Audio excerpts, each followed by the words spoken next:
ಖ್ಯಾತ ಬಹುಭಾಷಾ ನಟಿ ಜಯಪ್ರದಾಗೆ ಬಂಧನದ ಭೀತಿ ಕಾಡ್ತಾ ಇದೆ.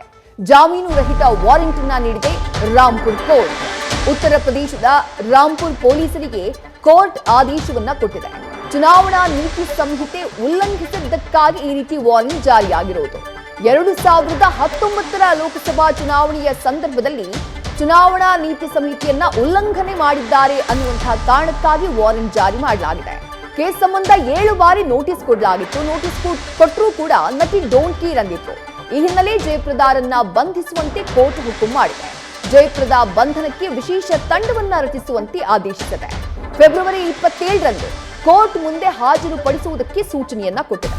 ಜಯಪ್ರದಾ ಸದ್ಯ ಬಿಜೆಪಿಯ ನಾಯಕಿಯಾಗಿದ್ದಾರೆ. ಈ ಹಿಂದೆ ಅವರು ರಾಜ್ಯಸಭೆಯನ್ನ ಕೂಡ ಪ್ರತಿನಿಧಿಸಿದ್ರು, ಲೋಕಸಭೆಯನ್ನ ಕೂಡ ಪ್ರತಿನಿಧಿಸಿದ್ರು. ರಾಂಪುರ ಅವರ ಕ್ಷೇತ್ರವಾಗಿತ್ತು. ರಾಂಪುರದಿಂದ ಸಮಾಜವಾದಿ ಪಕ್ಷದಿಂದ ಅವರು ಎಂಪಿಯಾಗಿ ಆಯ್ಕೆ ಕೂಡ ಆಗಿದ್ರು. ಚುನಾವಣೆಯ ಸಂದರ್ಭದಲ್ಲಿ ನೀತಿ ಸಂಹಿತೆ ಉಲ್ಲಂಘನೆ ಮಾಡಿದಂತಹ ಕಾರಣಕ್ಕಾಗಿ ಅವರ ವಿರುದ್ಧ ಕಂಪ್ಲೇಂಟ್ ದಾಖಲಾಗಿತ್ತು. ಆ ಕಂಪ್ಲೇಂಟ್ನ ವಿಚಾರಕ್ಕೆ ಸಂಬಂಧಪಟ್ಟ ಹಾಗೆ ಕೋರ್ಟ್ಗೆ ಹಾಜರಾಗಿ ಅಂತ ಹೇಳಿ ಹಲವು ಬಾರಿ ನೋಟಿಸ್ ಅನ್ನ ಜಾರಿ ಮಾಡಿದ್ರೂ ಕೂಡ, ನೋಟಿಸ್ ಅನ್ನ ಕೊಟ್ಟರೂ ಕೂಡ ಜಯಪ್ರದಾ ಅದಕ್ಕೆ ಕ್ಯಾರಿ ಅಂದಿರಲಿಲ್ಲ. ಹೀಗಾಗಿ ಅವರಿಗೆ ಸದ್ಯ ವಾರೆಂಟ್ ಜಾರಿ ಮಾಡಲಾಗಿದೆ. ಅವರನ್ನ ಅರೆಸ್ಟ್ ಮಾಡುವುದಕ್ಕೆ ವಿಶೇಷ ತಂಡವನ್ನ ರಚನೆ ಮಾಡುವಂತೆ ಸೂಚನೆಯನ್ನ ಕೋರ್ಟ್ ನೀಡಿದೆ.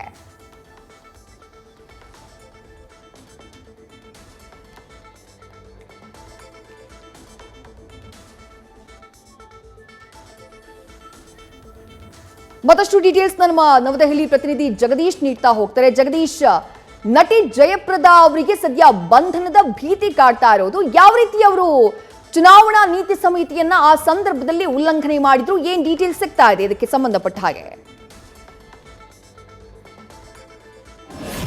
ವಿದ್ಯಶ್ರೀ, ಜಯಪ್ರದಾ ಅವರು 2019ರ ಲೋಕಸಭಾ ಚುನಾವಣೆಯ ಸಂದರ್ಭದಲ್ಲಿ 2 ನೀತಿ ಸಂಹಿತೆಯನ್ನ ಏನಂದ್ರೆ ಉಲ್ಲಂಘನೆ ಮಾಡಿದ್ರು ಅನ್ನುವಂತಹ ವಿಚಾರಕ್ಕೆ ಸಂಬಂಧಪಟ್ಟ ಹಾಗೆ ಪ್ರಕರಣ ದಾಖಲಾಗಿತ್ತು. ಅದಕ್ಕೆ ಸಂಬಂಧಪಟ್ಟ ಹಾಗೆ ಒಟ್ಟು 7 ಬಾರಿ ನೋಟಿಸ್ ಅನ್ನ ಕೊಡಲಾಗಿತ್ತು. ಆದ್ರೆ ಯಾವುದೇ ಕಾರಣಕ್ಕೂ ಸಹಿತ ಅವರು ಕೋರ್ಟ್ಗೆ ಮುಂದ್ಗಡೆ ಹಾಜರಾಗದೇ ಇರುವಂತಹ ಕಾರಣಕ್ಕಾಗಿ ಅಂತಿಮವಾಗಿ ಏನಂದ್ರೆ ಅವ್ರನ್ನ ಬಂಧನ ಮಾಡಬೇಕು ಅಂತ ಸ್ಥಳೀಯ ನ್ಯಾಯಾಲಯ ಆದೇಶವನ್ನ ಕೊಟ್ಟಿರುವಂತಹ ಕಾರಣಕ್ಕಾಗಿ ಅದಕ್ಕಾಗಿ ವಿಶೇಷವಾದಂತಹ ಪೊಲೀಸ್ ಒಂದು ತಂಡವನ್ನ ನಿಯೋಜನೆಯನ್ನ ಮಾಡಲಾಗಿದೆ. ಆ ತಂಡದ ಮೂಲಕವಾಗಿ ಅವರನ್ನ ಬಂಧಿಸಿ ಫೆಬ್ರವರಿ 27ನೇ ತಾರೀಕು ಕೋರ್ಟ್ ಮುಂದೆ ಹಾಜರುಪಡಿಸೋದಕ್ಕೂ ಸಹಿತ ಏನಂದ್ರೆ ಪ್ಲಾನ್ ಅನ್ನ ಮಾಡ್ಕೊಂಡಿದ್ದಾರೆ ಪೊಲೀಸರು.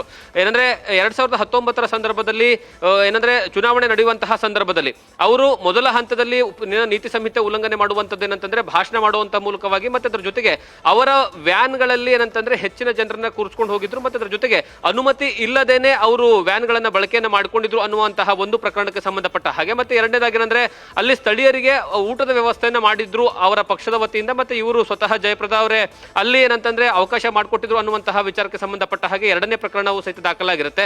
ಈ 2 ಪ್ರಕರಣಕ್ಕೆ ಸಂಬಂಧಪಟ್ಟ ಹಾಗೆ ವಿಚಾರಣೆಗೆ ಹಾಜರಾಗುವುದಕ್ಕೆ ಎಷ್ಟೇ ಬಾರಿ ಸಹಿತ ಕರೆದ್ರು ಅವರು ಬಂದಿರೋದಿಲ್ಲ. ಆ ಕಾರಣಕ್ಕಾಗಿ ಈಗ ನೋಟಿಸ್ ಅನ್ನ ಕೊಟ್ಟು ಅವರನ್ನ ಏನಂದ್ರೆ ಆದಷ್ಟು ಬೇಗ ಬಂಧಿಸಿ 27ನೇ ತಾರೀಕು ಅವರಿಗೆ ಏನಂದ್ರೆ ಕೋರ್ಟ್ ಮುಂದೆ ಹಾಜರುಪಡಿಸಬೇಕು ಅನ್ನುವಂತಹ ವಿಚಾರ ಹೇಳಿದ್ದಾರೆ. ಈ ಮೂಲಕವಾಗಿ ಜಯಪ್ರದಾ ಅವರಿಗೆ ಈಗ ಅಂತಿಮವಾಗಿ ವಾರೆಂಟ್ ರಹಿತವಾದಂತಹ ಒಂದು ಜಾಮೀನು ರಹಿತವಾದಂತಹ ಒಂದು ಏನಂದ್ರೆ ಬಂಧನದ ಆದೇಶ ಕೊಟ್ಟಿರುವಂತಹ ಕಾರಣಕ್ಕಾಗಿ ಈಗ ಅಂತಿಮವಾಗಿ ಅವರು ಕೋರ್ಟ್ ಮುಂದ್ಗಡೆ ಬರಬೇಕಾದಂತಹ ಅನಿವಾರ್ಯದ ಪರಿಸ್ಥಿತಿ ನಿರ್ಮಾಣವಾಗಿರುವಂತದ್ದು. ವಿದ್ಯಶ್ರೀ, ಥ್ಯಾಂಕ್ ಯು ಜಗದೀಶ್ ತಮ್ಮೆಲ್ಲ ಡೀಟೇಲ್ಸ್ಗೆ. ನ್ಯೂಸ್ ಫಸ್ಟ್ ನಿರ್ಭೀತಿಯಿಂದ ನಿಮ್ಮ ಪರವಾಗಿ.